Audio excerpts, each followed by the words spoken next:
खराब हो गया हो या वॉशिंग मशीन पुराना पड़ गया है और आप इसे बदलना चाहते हैं, तो शायद आप भी ये करते होंगे कि फेस्टिवल सीजन का इंतजार कर लेते हैं, क्योंकि इस समय तमाम कंपनियां आपको ढेर सारे ऑफर्स देती हैं। तो केवल दुकान ही आपको ऑफर्स नहीं दे रहे होते, बैंक और फाइनेंस कंपनीज भी वहां पर आपके लिए जोरदार ऑफर्स लेकर आती हैं। और उसमें से एक ऑफर जो बहुत पॉपुलर है वो है कैशबैक का। ये कैशबैक का फंडा क्या है और अगर आप इसे ऑप्ट करते हैं तो किन बातों का ख्याल रखें, और वाकई में आपको ये जो कैशबैक है ये फायदे का सौदा है या नहीं, इसको समझते हैं। आज मेरे साथ जुड़ रहे मेरे खास मेहमान रचित चावला, सीईओ और फाउंडर हैं फिनवे एफएससी के। थैंक यू सो मच रचित। सबसे पहले तो दिवाली की शुभकामनाएं, और इस अवसर पर आपने वक्त निकाला हमारे लिए, शुक्रिया आपका। Thank you Priyanka for having me on the show. रचित, मैं आपसे पूछना चाहती हूँ, ये जब भी अभी इस सीज़न में हम किसी भी कंज्यूमर ड्यूरेबल्स शॉप में जाएं, किसी भी मोबाइल फ़ोन की दुकान में जाएं, तो वो अपने प्रोडक्ट के साथ हमें कहेंगे कि हमने जी इन बैंक के साथ टाई अप किया हुआ है और हमने इस कंपनी के साथ टाई अप किया है, आप इस कंपनी का कार्ड यूज़ करेंगे तो आपको डिस्काउंट मिलेगा, आप उस बैंक से आए तो डिस्काउंट मिलेगा। ये स्पेसिफिक टाई अप्स ही क्यों होते हैं जो डिस्काउंट दिलाते हैं? इससे क्या मदद मिलती है इन कंपनियों को ये जो सामान बेच रहे हैं और उन फाइनेंस कंपनियों की जिनसे इनका टाई अप होता है? सो प्रियंका, ये जो फाइनेंस कंपनीज है generally credit card tie ups होते हैं या बाय नाउ पे लेटर लेटर टाई अप्स होते हैं, या फिर काफी एनबीएफसीज भी है बड़ी बड़ी जो कैशबैक टाई अप्स कर लेती है प्रोडक्ट मैन्युफैक्चरर्स के साथ। उनका रीजन ये रहता है कि कस्टमर एक्विजिशन फेस्टिवल के दौरान बहुत आसान हो जाता है, बिकॉज लोग अभी शॉपिंग करने के मूड में होते हैं, लोगों के बोनसेस आ रहे होते हैं कंपनी से। एंड दिवाली इंडिया में बहुत बड़ा फेस्टिवल माना जाता है जो पूरा साल लोग वेट करते हैं जिन जिन चीजों को वो लेना चाहते हैं। एंड आप देखते होंगे कि इसी दौरान billion dollar sale, the great Indian sale, ये सब भी लॉन्च होते हैं। बेसिकली अपने सारी इन्वेंट्रीज और सेल्स को बढ़ाने के लिए एक साइड पे प्रोडक्ट कंपनीज और एक साइड पे फाइनेंशियल इंस्टीट्यूशंस, जिसमें क्रेडिट कार्ड कंपनीज भी आ जाती है और बहुत सारी कैशबैक या इनवॉइस डिस्काउंटिंग कंपनीज भी आ जाती है। जैसे बहुत बड़ी कंपनी है बजाज फिनसर्व, जो एक एक्चुअली एनबीएफसी है बट वो कंज्यूमर डिस्काउंटिंग में बहुत ज्यादा इन्वॉल्व है।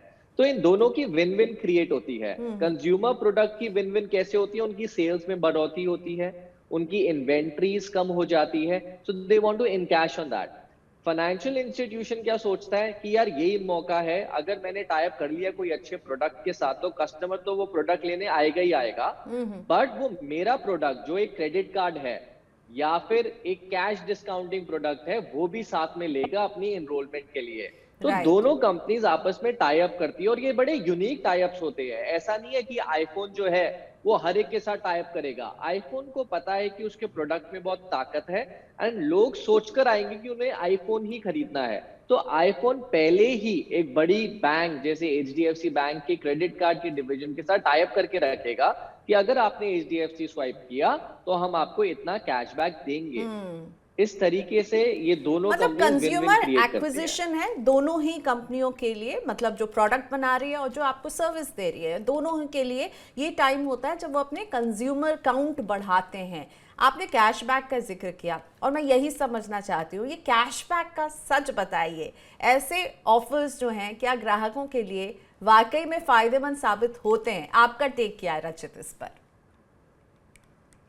देखिए, इसमें एडवांटेज भी है, डिसएडवांटेज भी है। अगर आपके कंज्यूमर सिर्फ कैशबैक की वजह से वो प्रोडक्ट ले रहे हैं तो उन्हें बहुत भारी नुकसान हो सकता है, बिकॉज इसका मतलब ये है कि उन्होंने प्रोडक्ट सिर्फ और सिर्फ कैशबैक के आधार पे खरीद लिया। उन्होंने ये नहीं सोचा कि उन्हें एक्चुअली उस प्रोडक्ट की जरूरत है या नहीं। बट कुछ लोग जो प्रोडक्ट पहले पसंद करते हैं एंड बाद में उसमें देखते हैं क्या कैशबैक है, क्या ऑफर्स है, उनके लिए बहुत फायदे की चीज है। मैं एग्जांपल दोबारा से आईफोन का ही लेना चाहूंगा। सपोज एक कंज्यूमर है जिसने सोच लिया कि मुझको आईफोन 14 खरीदना ही खरीदना है। अब अगर वो रिवर्स कैलकुलेशन करेंगे और देखेंगे कि क्या क्या ऑफर्स आ रही है आईफोन 14 के लिए, तो उनका बेनिफिट हो सकता है। क्योंकि Priyanka, ultimately whenever you swipe your credit card, उसमें क्या होता है कि कुछ परसेंटेज ऑफ प्रोसेसिंग फीस जो प्रोडक्ट बेच रहा है वो अपनी पॉकेट से देता है। बट क्योंकि यहाँ पर विन विन टाई अप हुआ है between the credit card company and the product seller, credit card company कहती है कि हम आपको 90 दिन में कैशबैक दे देंगे। वो एक्चुअली कैशबैक क्या हो रहा होता है, वो जो प्रोडक्ट कंपनी है वो एक्चुअली फाइनेंस कंपनी को देती है, फाइनेंस कंपनी जो है वो कंज्यूमर को बेनिफिट प्रोवाइड कर देती है। So it is basically win for all the three sides. But इसमें एक बहुत बड़ा एस्टेरिस्क साइन ये है कि बहुत बार कंज्यूमर्स इंटाइस हो जाते हैं just on the basis of cashback and inferior products की सेल बढ़ जाती है जो बाद में यूजलेस हो जाते हैं। ओके, मतलब ऐसे प्रोडक्ट जो शायद कंपनी डिसकंटिन्यू कर रही होगी, ऐसे प्रोडक्ट जिसकी आपकी ज़रूरत नहीं होगी, उसमें आप फिजूल खर्च कर देंगे। तो आप इस फेस्टिवल सीजन में जब कोई शॉपिंग करने जाए तो उसे क्या सलाह देंगे? किस तरह के ऑफर्स को आप देखें? वो ऑफर्स कौन हो सकते हैं जो वाकई में आपकी बचत करवाएंगे? किस तरह के ऑफर्स पर आपको खरीदारी करने की आप सलाह देते हैं? मेरी सबसे पहली सलाह है कि जब भी आप शॉपिंग करने जाएं, सबसे पहले तो कॉस्ट एनालिसिस कर लें। कॉस्ट एनालिसिस का मतलब ये है कि अगर तो स्टैंडर्डाइज्ड प्रोडक्ट है, जैसे ब्रांडेड प्रोडक्ट। अब आईफोन 14 का मैं तीसरी बार एग्जांपल लूंगा बिकॉज आपके कंज्यूमर्स के लिए इजी होएगा रिलेट करना। आईफोन 14 को अगर आप एक्स दुकानदार से लो या ई कॉमर्स से लो या वाई होलसेलर से लो, एक्चुअली प्रोडक्ट तो सेम है। तो कंज्यूमर को सबसे पहले सोचना चाहिए कि वो लेने क्या जा रहे हैं, क्या ये स्टैंडर्डाइज्ड प्रोडक्ट है या इसकी क्वालिटी वेरी कर सकती है। अगर क्वालिटी वेरी नहीं कर सकती तो उन्हें सिर्फ और सिर्फ अलग अलग ऑफर्स के कॉस्ट एनालिसिस करने चाहिए कि उनकी बचत कहाँ से हो रही है। क्या उनकी बचत फ्लिपकार्ट या अमेजोन से खरीदने में हो रही है, या उनकी बजट एक रिटेल स्टोर ऑफलाइन से खरीदने में हो रही है।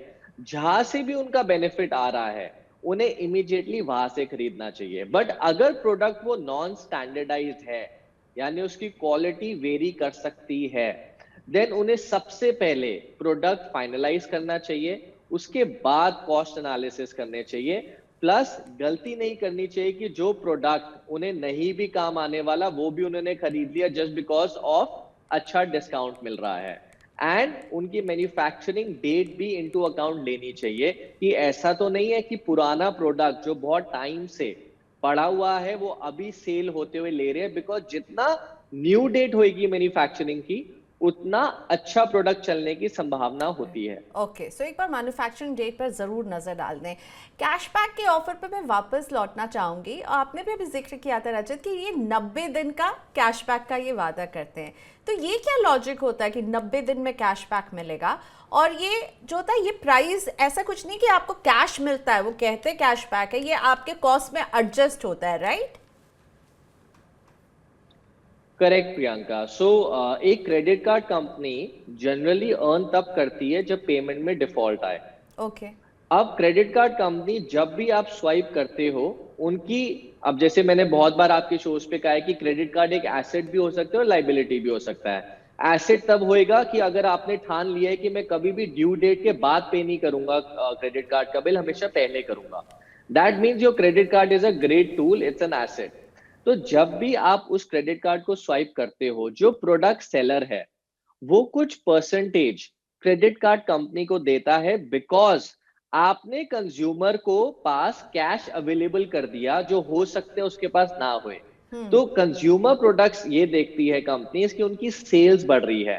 सिंस उनकी सेल्स बढ़ रही है तो लार्ज स्केल पर वो छोटा मोटा डिस्काउंट देने के लिए एग्री करते हैं जो क्रेडिट कार्ड कंपनी को मिल जाता है। बट अब यहाँ पर क्रेडिट कार्ड कंपनी सोच रही है फेस्टिविटी में कि यार उनको भी कंज्यूमर एक्विजिशन करनी है, कस्टमर बेस बढ़ाना है, लोग आईफोन खरीदने आएंगे बट हो सकता है कि उनके पास एचडीएफसी बैंक कार्ड ना होए। तो क्यों ना मैं आईफोन से ऐसा टाई अप करूं कि कस्टमर हमारे एचडीएफसी बैंक का क्रेडिट कार्ड के लिए भी अप्लाई करे जस्ट सो दैट उसको कैशबैक मिले। तो यहां पर क्या हुआ, एचडीएफसी बैंक की एक्विजिशन कॉस्ट 0 हो गई, आईफोन प्रोडक्ट जो बेच रहे हैं उनकी सेल्स बढ़ गई एंड कंज्यूमर के हाथ में उसी कॉस्ट पर वो प्रोडक्ट मिल गया जो मैन्युफैक्चरर बेचने के लिए एग्री हो ही रहा था। So it's a win win for all the three players in case of a standardised product. कुछ भी पॉकेट से नहीं दे रहा कोई भी, ना तो मैन्युफैक्चरर अपनी पॉकेट से पैसे दे रहा है ना क्रेडिट कार्ड कंपनी पैसे दे रही है, बट कस्टमर को जो जूस है या जो मिडल ऑफ द अमाउंट है जो एक्चुअली पॉकेट में जा रहा था क्रेडिट कार्ड कंपनी या प्रोडक्ट के, वो पास ऑन हो रहा है सिंपली। तो ये 90 दिन रखते हैं कि वो देखते हैं कि कोई डिफॉल्ट तो नहीं हो रहा है उसमें, क्या ये वजह है कि ये 90 दिन में कहा जाता है कि आपको कैशबैक मिलेगा? डिफॉल्ट भी एक रीजन है प्रियंका। सेकेंडली 90 दिन वो इसलिए रखते हैं कि प्रोडक्ट मैन्युफैक्चरर से उन्हें कैशबैक ही 90 दिन में आता है। ओके। तो कभी भी कोई भी कंपनी अपने कैश फ्लोस को खराब नहीं करना चाहेगी। उसे पता है कि बहुत सेल्स होने वाली है फेस्टिविटी में, तो वो क्यों एडवांस में कस्टमर को प्रॉफिट दे। वो पहले प्रोडक्ट मैन्युफैक्चरर से लेंगे और उसको ही फॉरवर्ड कर देंगे कंज्यूमर को। अच्छा, लेकिन एक हमें ये लगता है कि कई लोग को लगता है कि अधिकांश ये जो ऑफर्स होते हैं ये फंसाने का एक जो है ट्रैप हो सकते हैं। आपको लगता है ये कई बार ट्रैप भी साबित हो सकते हैं, ये इस तरह के ऑफर्स जब दिए जाते हैं कि इतना डिस्काउंट, इतना कैशबैक, आप हमसे ही लीजिए प्रोडक्ट या इसी कार्ड से आप पेमेंट कीजिए, तो ये कई बार ट्रैप भी साबित हो सकते हैं, और कब होते हैं ये ट्रैप? प्रियंका, ये ट्रैप तब होंगे अगर आप एज अ कंज्यूमर अवेयर नहीं हो तो। मैं एग्जांपल देता हूं अगेन क्रेडिट कार्ड का। सपोज एज अ कंज्यूमर आपकी कैपेसिटी नहीं है पे करने की या फिर प्रोडक्ट खरीदने की, आपकी पॉकेट में 50,000 रुपीज नहीं है, बट आप देखते हो कि यार 50,000 मेरा दिवाली बोनस आ रहा है और मैं उस टाइम पर इसे चुका दूंगा, और आप एक्साइटमेंट में वो प्रोडक्ट खरीद लेते हो कि कल को ये ऑफर ना चले जाए। अब किसी कारण से अगर आपका बोनस नहीं आता या आपके कैश फ्लो नहीं आते, तो आप कैसे अटक गए? प्रोडक्ट वापस नहीं हो सकता, आपने एक क्रेडिट कार्ड खरीद लिया है, क्रेडिट कार्ड का बिल आपको देना ही पड़ेगा। अगर आप बिल नहीं देते तो आपको बहुत हैवी ब्याज देना पड़ेगा। होते होते होते आप ऐसी सिचुएशन में आओगे जब आपको लगेगा कि यार मैं तो फंस गया। अगर कंज्यूमर अवेयर है कि नहीं, उससे चाहे कुछ भी हो जाए पे तो वापस करना ही करना है, देन ये ऑफर्स एक्चुअली अच्छी ऑफर्स मानी जाती है टिल द टाइम कंज्यूमर की साइड से डिफॉल्ट ना होए। तो यहां पर जो एक बहुत बड़ा एस्टेरिक साइन है कि टर्म्स एंड कंडीशन को ध्यान से पढ़िए और राइट। बिल्कुल इंश्योर करिए कि गलती से भी आप डिफॉल्ट ना कर जाओ, क्योंकि अगर डिफॉल्ट कर दिया आपने तो ये बेनिफिट छोड़ दो, ये एक बहुत बड़ा चैलेंज बन जाएगा आपके लिए। राइट, तो जितनी चादर है उतनी ही पैर फैलाइए, एक तरह से असेस कीजिए कि आप कितना पेमेंट कर पाएंगे और उसी हिसाब से शॉपिंग कीजिए। कुछ सवाल लेकर आते हैं रचित, जो हमारे दर्शकों ने हमें भेजा है। अशोक छाबड़ा का सवाल सबसे पहले रखते हैं। अशोक जी ने हमें बताया कि मैंने क्रेडिट कार्ड के जरिए एक वॉशिंग मशीन खरीदी थी, इस पर 10% का कैशबैक 90 दिन में देने का ऑफर किया गया था। 6 महीने हो गए हैं, अभी तक नहीं मिला है, क्या करना चाहिए इन्हें इस कैशबैक के लिए? सो प्रियंका, जैसे मैंने आपको बोला 90 डेज कोई भी क्रेडिट कार्ड कंपनी अपने ऊपर लाइबिलिटी नहीं रखती, और क्रेडिट कार्ड कंपनी ने इन्हें क्रेडिट नहीं दिया तो इन्हें सबसे पहले एक मेल क्रेडिट कार्ड कंपनी को करना चाहिए। हर एक क्रेडिट कार्ड कंपनी के पास ग्रीवियंस एड्रेसल सिस्टम है, वो उनकी वेबसाइट पे जा सकते हैं। एक छोटा सा पीडीएफ फॉर्म निकलता है जिसमें सारे एस्केलेशन मैट्रिक्स होते हैं। तो मैं एग्जांपल लेता हूँ एचडीएफसी बैंक की, उसमें सबसे पहले लेवल 1 का ग्रीवियंस फॉर्म आएगा, ईमेल आएगा और फोन आएगा। आप सबसे पहले उन्हें लिखिए। उसमें ये तक मेंशन होता है कि कितने समय में वो आपको रिवर्ट करेंगे। इन केस रिवर्ट से आप सहमत नहीं है तो लेवल 2 ऑफ ग्रीवियंस ये है, लेवल 3 ऑफ ग्रीवियंस ये है। आप उसको फॉलो करते रहिए। आई एम सर्टन कहीं ना कहीं, क्योंकि इन्होंने ये स्कीम दी है आपको, वो रिफंड करेंगे ही करेंगे, बिकॉज ये ऑटोमेटिकली एक बहुत बड़ी बॉडी है जो इन्हें गवर्न करती है। वो ओके। बड़ी बॉडी तक अगर इन्होंने सॉल्व नहीं किया तो ये कंप्लेंट एस्केलेट हो जाएगी, जो काउंट करती है कि कितनी कंप्लेंट्स आ रही है। तो कोई भी क्रेडिट कार्ड कंपनी अपने अगेंस्ट कंप्लेंट्स बहुत ज्यादा नहीं लेना चाहेंगी। तो आप बस प्रोसेस को फॉलो करिए और टाइम टू टाइम एस्केलेट करते रहिए। ठीक है, तो जो क्रेडिट कार्ड कंपनी है उसको आपको कंप्लेन करना चाहिए। सोनिया ठाकुर का सवाल लेते हैं। मैंने अभी क्रेडिट कार्ड के जरिए 60,000 रुपए का टीवी खरीदा है। क्रेडिट कार्ड कंपनी मुझसे इस रकम की ईएमआई बनवाने की सलाह दे रही है, क्या मुझे ये ऑप्शन लेना चाहिए? ये आजकल एक तरीका रहता है रचित, जिसमें कहा जाता है कि आप क्रेडिट कार्ड के बिल को ब्रेकअप करके ईएमआई में ब्रेकअप कर लीजिए। आप इसे फॉलो करने के लिए सलाह देंगे? मैं बिल्कुल इसके अगेंस्ट हूँ, क्योंकि जनरली क्रेडिट कार्ड कंपनीज का जो ब्रेकअप है या जो इंटरेस्ट रेट है वो बहुत हाई होता है। आई थिंक आपको कंपेयर करना चाहिए किस इंटरेस्ट रेट पर वो आपको ये ब्रेकअप कर रहे हैं। कैलकुलेट करना चाहिए। Generally I want to clear my credit card before due date. उसका रीजन सिर्फ ये रहता है कि एक तो आपका सिबिल स्ट्रांग होता है। अगर आप क्रेडिट कार्ड को भी ब्रेक करके देंगे, कहीं ना कहीं फ्यूचर में जब आपको एक्चुअली पेमेंट की जरूरत होएगी, वो आपका क्रेडिबिलिटी पे एक क्वेश्चन मार्क आने की संभावना है। बिकॉज वो कहेंगे यार तुम क्रेडिट कार्ड बिल भी ब्रेक कर दे रहे हो, whereas it's a win for the credit card company. So I would be very cautious कि मुझे बेनिफिट क्या हो रहा है, क्या रेट ऑफ इंटरेस्ट पे पैसा मिल रहा है। I would rather take a separate loan and clear the credit card so that confusion ना हो। क्योंकि अगर आप एक ट्रांजेक्शन के बाद 2-3 और मिक्स कर लेते हो ना, उसमें जनरली कंपनीज का फायदा ज्यादा होता है और आपका नुकसान ज्यादा होएगा। ठीक है, तो एक आपके फाइनेंशियल बिहेवियर को भी ये बताएगा कि आपने इस परचेज को ब्रेक किया है, कहीं मिस हो जाए, कुछ मिस हो जाए तो आपका सिबिल स्कोर खराब हो जाएगा। तो सोनिया, ध्यान रहे इस बात का, ईएमआई में ब्रेक करने की सलाह हमारे एक्सपर्ट तो आपको नहीं दे रहे हैं। थैंक यू सो मच रचित, आज आपने वक्त निकाला हमारे लिए। Happy Diwali to you once again. और रचित से आज हमने सीखा कि कैशबैक ऑफर में बुराई नहीं है, लेकिन उसे पढ़ के उसके टर्म्स एंड कंडीशन को क्लियरली समझें, ऐसा प्रोडक्ट खरीदे जिसकी जरूरत है, और प्रोडक्ट के मैन्युफैक्चरिंग डेट को भी चेक करना बिल्कुल नहीं भूलेगा। बाय बाय रचित, फिर मुलाकात होती है आपसे। Thank you so much.